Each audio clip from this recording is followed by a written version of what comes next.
Gideon's death. Thus Midian was subdued before the Israelites and did not raise its head again. There you go. During Gideon's lifetime, the land enjoyed peace 40 years. Jerubbaal, son of Joash, went back home to live. He had 70 sons of his own. Ooh, for he had many wives. His concubine, who lived in Shechem, also bore him a son, whom he named Abimelech. Gideon, son of Joash, died at a good old age and was buried in the tomb of his father Joash in Ophrah of the Abiezrites. Abimelech, remember Abimelech. Take note. No sooner had Gideon died than the Israelites again prostituted themselves to the Baals. They set up Baal Berith as their god and did not remember the Lord their God, who had rescued them from the hands of all their enemies on every side. Just did it. They also failed to show kindness to the family of Jerubbaal, that is Gideon, for all the good things he had done for them. Well, I mean, he did set up something and then they started worshiping it. Lord God Almighty. Okay.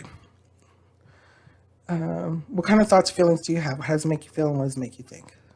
Let's continue to read. We're going to try to get through this. Abimelech, son of Jerubbaal, went to his mother's brothers in Shechem and said to them and to all his mother's clan, ask all the citizens of Shechem, which is better for you, to have all 70 of Jerubbaal's sons rule over you, or just one man? Remember, I am your flesh and blood. When the brothers repeated all this to the citizens of Shechem, they were inclined to follow Abimelech, for they said, I think it just moved a little bit, but okay. Oh boy. Okay, so they gave some, okay. When the brothers repeated all this to the citizens of Shechem, they were inclined to follow Abimelech, for they said, he is our brother. They gave him 70 shekels of silver from the temple of Baal Pereth, and Abimelech used it to hire reckless adventurers who became his followers. He went to his father's home in Ophrah, and on one stone murdered his 70 brothers. The sons of Jerubbaal. But Jotham, the youngest son of Jerubbaal, escaped by hiding. Then all the citizens of Shechem and Beth Milo gathered beside the great tree at the pillar in Shechem to crown Abimelech king. When Jotham was told about this, he climbed up on the top of Mount Gerizim and shouted to them, listen to me, citizens of Shechem, so that God may listen to you. One day the trees went out to anoint a king for themselves. They said to the olive tree, be our king. But the olive tree answered, should I give up my oil by which both gods and men are honored to hold sway over the trees? Next, the tree said to the fig tree, come and be our king. But the fig tree replied, should I give up my fruit so good and sweet to hold sway over the trees? Then the tree said to the vine, come and be our king. But the vine answered, should I give up my wine, which cheers both gods and men, to hold sway over the trees? Finally, all the trees said to the thorn bush, come and be our king. The thorn bush said to the trees, if you really want to anoint me king over you, come and take refuge in my shade. But if not, then let fire come out of the thorn bush and consume the cedars of Lebanon. Now, if you had acted honorably and in good faith when you made Abimelech king, and if you have been fair to Jerubbaal and his family, and if you have treated him as he deserves, and to think that my father fought for you, risked his life to rescue you from the hand of Midian, but today you have revolted against my father's family, murdered his 70 sons on a single stone, and made Abimelech, the son of his slave girl, king over the citizens of Shechem, because he is your brother. If then you have acted honorably and in good faith toward Jerubbaal and his family today, may Abimelech be your joy, and may you be his too. But if you have not let fire come out from Abimelech and consume you, citizens of Shechem and Beth Milo, and let fire come out from you, citizens of Shechem and Beth Milo, and consume Abimelech. Then Jotham fled, escaped to Beer, and he lived there because he was afraid of his brother Abimelech. After Abimelech had governed Israel 3 years, God sent an evil spirit between Abimelech and the citizens of Shechem, who acted treacherously against Abimelech. God did this in order that the crime against Jerubaal's 70 sons, the shedding of their blood, might be avenged on their brother Abimelech and on the citizens of Shechem, who had helped him murder his brothers. In opposition to him, these citizens of Shechem set men on the hilltops to ambush and rob everyone who passed by. And this was reported to Abimelech. Now Gaal, son of Ebed, moved with his brothers into Shechem, and its citizens put their confidence in him. After they had gone out into the fields and gathered the grapes and trodden them, they held a festival in the temple of their God. While they were eating and drinking, they cursed Abimelech. Then Gaal, son of Ebed, said, "Who is Abimelech and who is Shechem, that we should be subject to him? Isn't he Jerubaal's son, and isn't Zebul his deputy? Serve the men of Hamor, Shechem's father. Why should we serve Abimelech? If only this people were under my command, then I would get rid of him. I would say to Abimelech, call out your whole army." When Zebul, the governor of the city, heard that Gaal, son of Ebed, said, he was very angry. Under cover, he sent messengers to Abimelech, saying, Gaal, son of Ebed, and his brothers have come to Shechem and are stirring up the city against you.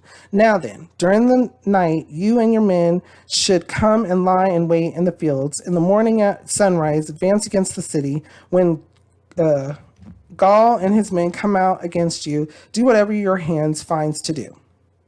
Do whatever your hand finds to do. Telling them. So Abimelech and all his troops set out by night and took up concealed positions near Shechem in 4 companies. Now Gaal, son of Ebed, had gone out and was standing at the entrance to the city gates, just as Abimelech and his soldiers came out from their hiding place. When Gaal saw them, he said to Zebul, "Look, people are coming down from the tops of the mountains." Zebul replied, "You mistake the shadows of the mountains for men." But Gaal spoke up again. "Look, people are coming down from the center of the land, and a company is coming from the direction of the soothsayer's tree." Then Zebul said to him, "Where is your big talk now, who said, 'Who is Abimelech that we should be subject to him?' Aren't these men you ridiculed? Get out and fight them." So Gaal led out the citizens of Shechem and fought Abimelech. Abimelech chased him, and many fell wounded in the fight, all the way to the entrance to the gate. Abimelech stayed in Aramah, and Zebul drove Gaal and his brothers out of Shechem. The next day, the people of Shechem went out to the fields, and this was reported to Abimelech. So he took his men, divided them into 3 companies, and set an ambush in the fields. When he saw the people coming out of the city, he rose to attack them. Abimelech and the companies with him rushed forward to a position at the entrance to the city gate. Then 2 companies rushed upon those in the fields and struck them down. All that day, Abimelech pressed his attack against the city until he had captured it and killed its people. Then he destroyed the city and scattered salt over it. So it has begun. Abimelech and the people weren't getting along, and so Abimelech destroyed the city and then scattered salt over it, meaning like to make sure that stuff wasn't built there again, basically. Ruined the land. On hearing this, the citizens in the Tower of Shechem went into the stronghold of the temple of El-Berith. When Abimelech heard that they had assembled there, he and all his men went up Mount Zalmon. He took an axe and cut off some branches, which he lifted to his shoulders. He ordered the men with him, "Quick, do what you have seen me do." So all the men cut branches and followed Abimelech. They piled them against the stronghold and set it on fire over the people inside. So all the people in the Tower of Shechem, about 1,000 men and women, also died.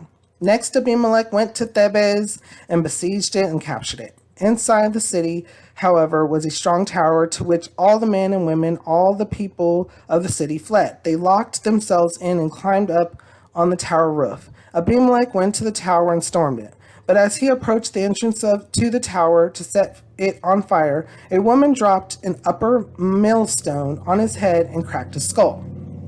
Hurriedly, he called to his arm bearer, "Draw your sword and kill me, so they can't say a woman killed him." So his servant ran him through, and he died. When the Israelites saw that Abimelech was dead, they went home. Thus God repaid the wickedness that Abimelech had done to his father by murdering his 70 brothers. God also made the men of Shechem pay for all their wickedness. The curse of Jotham, son of Jerubbaal, came on them. So we know that Jotham was speaking what the Lord wanted him to speak to these people. And Abimelech was bad, and the Israelites were bad with them, and so they all went down. What kind of thoughts or feelings come to your mind reading this? How does it make you feel, and what does it make you think?